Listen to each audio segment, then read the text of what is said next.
This is a story of our search for the elusive Vinaceous Rosefinch, a journey woven with the spirit of birding, the thrill of discovery, and the acceptance of both success and near misses that come with it. The Vinaceous Rosefinch, a rare and beautiful bird of the Eastern Himalayas, measures just around 15 centimeters. While it resides mostly in parts of China, Bhutan, and southeast Tibet, for a fleeting few days during migration, it graces a handful of locations in India. One such special place is the Nainital Polytechnic area. Drawn by the seasonal buds and berries of the Prinsepia utilis shrub, its short visit turns into a golden opportunity, a moment that every birder and nature lover longs to witness.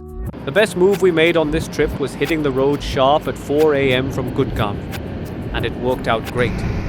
In less than 4.5 hours, we were at Kaladungi, right in the Himalayan foothills about 30 kilometers before Nainital. Just imagine, by 8:30 in the morning we were breathing fresh mountain air, far away from the NCR pollution. And you know what happens when a birder breathes in fresh mountain air? Instinctively, they start scanning for birds. The Himalayan foothills are nothing short of paradise for bird lovers. Some species are common, some are lifers, and around every corner there's a new surprise waiting. We made a special stop at this spot because it's known for sightings of India's largest woodpecker, the great slaty woodpecker. It's a place where birders often get lucky. Sadly, we weren't this time. A bit of a letdown, sure. But then again, can you really call it disappointment when just 30 minutes of stoppage brought us so much beauty, love, and joy? I'll let you decide that.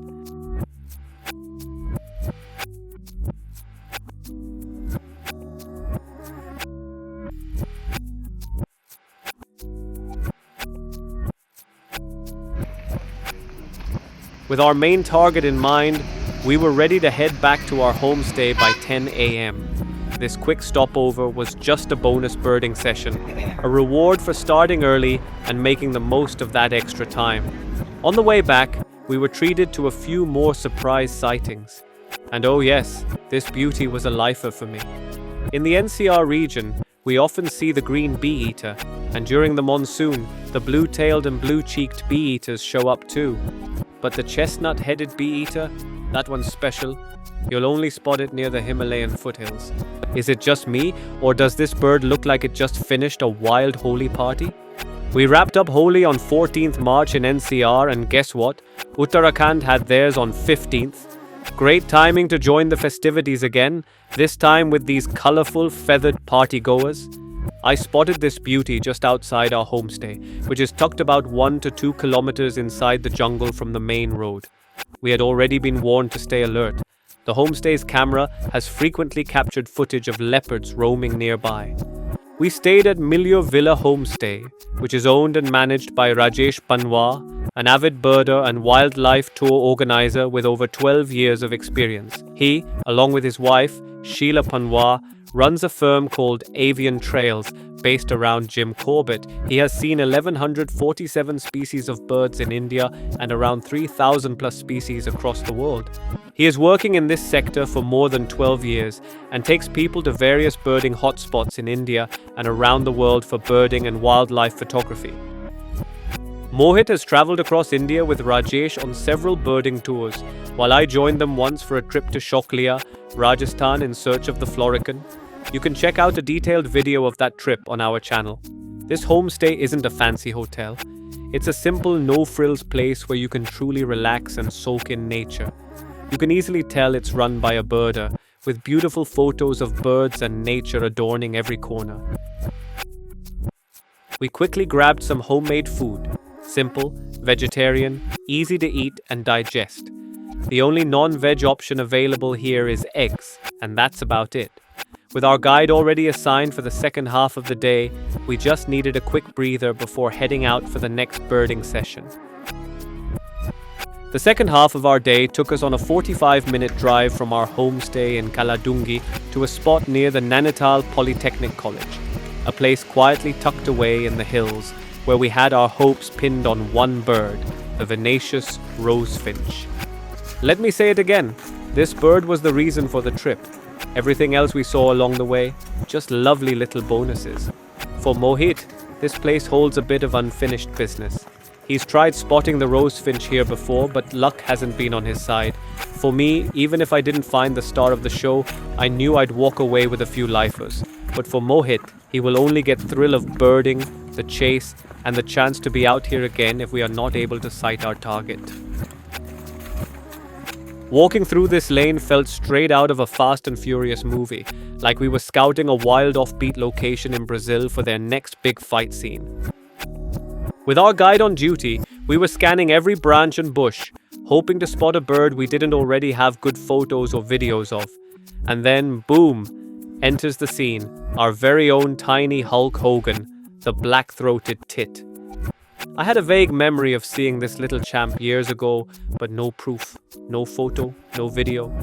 This time though, it felt like the bird was ready for his big debut, striking every pose like a true star.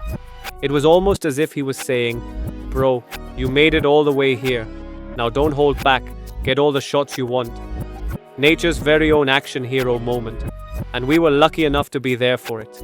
I've done a lot of birding at the Satal Hide, and honestly, if you keep going back in different seasons, you'll eventually get shots of most of the famous birds, all while sitting comfortably on a chair. But you know what? The real magic isn't there. The real birding moment happens out in the wild, when you put in the effort, hike through the trails, wait in silence, and then, finally, spot them. That feeling of truly earning the sighting, nothing else comes close. We stayed sharp, scanning for any new birds, and kept touching base with our guide every now and then to see if our main target was anywhere around. No new additions for Mohit, but he kept ticking off lifers for me. And here came the whiskered Yuhina. Just 12 to 13 centimeters in size, you'll often spot them here, munching on flower buds in cheerful little groups. The real style statement? Their constantly twitching spiky brown crown, like a personalized hairstyle, always on point. While I truly enjoy taking still photographs, chasing that one perfect frame, I often wonder if a single image can ever capture the spirit of a bird, like the effortless flick of a Yuhina's crest with every tiny move. It's these subtle, fleeting behaviors that make birding endlessly fascinating, keeping us fully alive in the moment, even when no new lifers are added to the list. Time was ticking, the light was fading, and yet there was still no news of our main target. The other birds kept us busy and entertained, but our hearts were still holding out, waiting for the Vinaceous Rosefinch to make an appearance. One unique thing about birding at this spot was the top-down view. Most of the time, we're used to looking up at birds perched high on branches, and if we're lucky, sometimes we catch them at eye level, and even better if there's a clean background. But here, near Nainital Polytechnic College, you spot birds mostly from above, and they often fly up to eye level. So most of the time, the only thing you need to do is spot the bird. The perfect frame is almost guaranteed. The call of the hill partridge kept buzzing in the background as we continued searching for our target bird, or any other surprise. In the mountains, the light fades earlier than in the plains. The moment the sun dips behind a peak, everything starts getting darker. With daylight slipping away, we had to wrap up for the day, promising ourselves we would try again tomorrow morning. Our strategy was already set. Wake up at 4 a.m., get ready quickly, and aim to be back at this spot by 6 a.m., factoring in the 1-hour drive. It wasn't anxiety that woke us up early. It was the roaring thunder, heavy rain, and hailstorm. We were up by 3 a.m., constantly checking the weather. Thankfully, by God's grace, the skies cleared by 5 a.m. We quickly decided to tweak our plan. Instead of heading straight to the Polytechnic spot, we drove further up towards Pangot to make the most of our morning. Our guide explained that the rosefinch usually shows up at the Polytechnic area around 8 a.m., so reaching there too early wouldn't be the best use of our time. And wow, that little extra effort to go uphill really paid off. In less than 40 minutes, we had some incredible sightings, all lifers for me. First up, the Himalayan ruby throat, so close it felt like I could almost reach out and touch it. Funny thing, many of our best sightings of tiny birds happen near household waste dumps or behind hotel backyards. Nature sure has its own way of surprising you. It wasn't just about birds. We were lucky enough to spot a pair of yellow-throated martins too.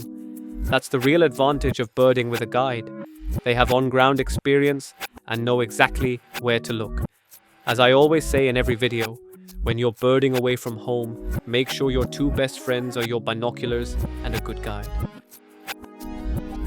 As we continued making the additional climb, we kept hearing the calls of birds echoing from the Himalayan foothills, a melodic reminder of the rich avian life surrounding us as we ascended toward our main target at Pangot.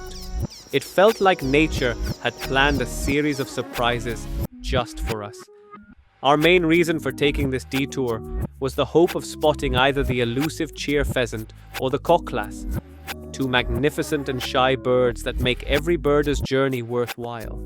And to our delight, it felt as if they were right there, waiting to reward our effort. Spotting both species in a single morning was nothing short of magical. Mohit had seen them on earlier trips, but this time we were better equipped, with improved gear, fresh energy, and a clear purpose to capture them on video for all of you. These moments are what make birding so unforgettable, where patience and passion meet and nature responds with pure magic. While we were still over the moon from our incredible sightings, our guide gently reminded us to keep track of time so we could return to the Nainital Polytechnic College Point as planned. By 9 a.m., we were back at the spot.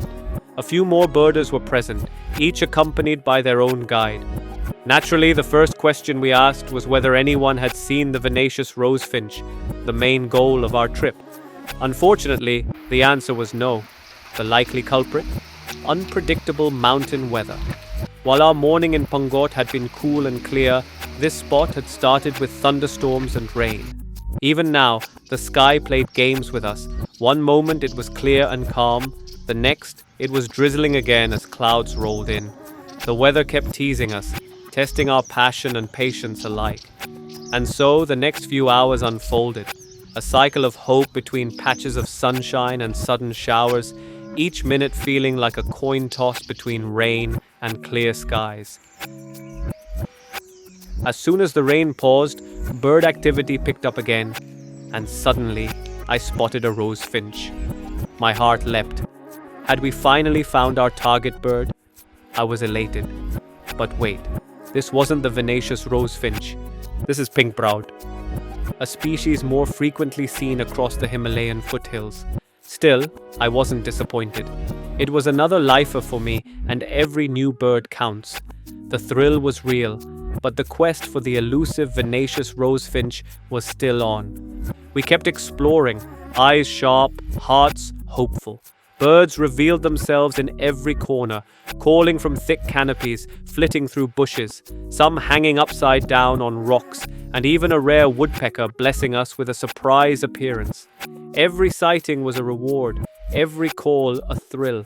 Yet the one bird we came chasing, the Vinaceous Rosefinch, remained elusive. But that's the essence of birding. It's not just about finding, it's about seeking, with patience, persistence, and love for the wild. It's in those quiet moments behind the lens, the early alarms, the muddy boots, and the thrill of possibility. We may not have captured our target, but we captured something just as precious. The joy of the journey, the beauty of the unexpected, and stories we'll carry long after the memory cards are full. This is why we do birding. This is why we return.